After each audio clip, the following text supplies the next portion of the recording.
السلام علیکم ورحمۃ اللہ وبرکاتہ۔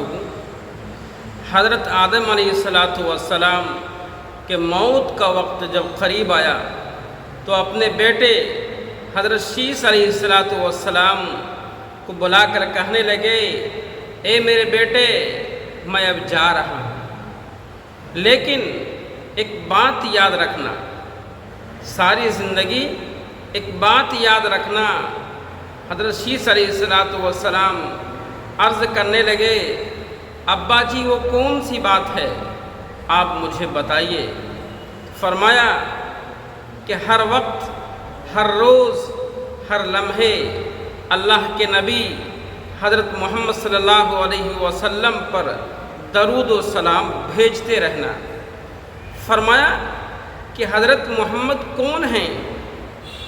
تو حضرت آدم علیہ السلام نے اپنے بیٹے حضرت شیس علیہ السلام سے فرمایا کہ جب میری روح کے اندر جب جان ڈالی جا رہی تھی اللہ کی طرف سے، تو میں نے جنت کے درختوں کے پتوں پر لکھا دیکھا، لا الہ الا اللہ محمد الرسول اللہ۔ میں نے جنت کے درختوں کے پتوں پر لکھا دیکھا، لا الہ الا اللہ محمد الرسول اللہ۔ اس لیے صبح و شام اللہ کے نبی جناب محمد الرسول اللہ صلی اللہ علیہ وسلم پر درود و سلام کا نذرانہ پیش کرتے رہنا۔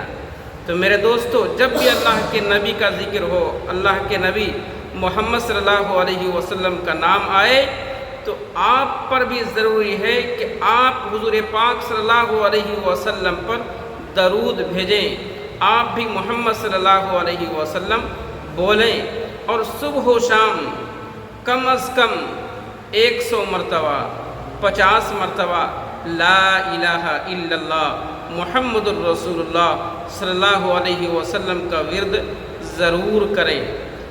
ایک حرف پہ 10 نیکیاں ہیں۔ اب بتائیے، لا الہ الا اللہ محمد الرسول اللہ صلی اللہ علیہ وسلم کے اندر کتنے الفاظ ہوں گے، اور ایک الفاظ پہ 10 نیکیاں ہیں، تو ایک مرتبہ بولنے سے کتنی نیکیاں ہمارے خزانے میں آ جاتی ہیں۔ اس لیے ثواب کی نیت سے ویڈیو کو لائک، شیئر، سبسکرائب ضرور کریں۔ آپ کے ذریعے سے کوئی دوسرا اگر کلمہ پڑھے تو آپ کو بھی اتنا ہی ثواب ملے گا جتنا کہ دوسرا شخص پڑھ رہا ہے۔ السلام علیکم ورحمۃ اللہ۔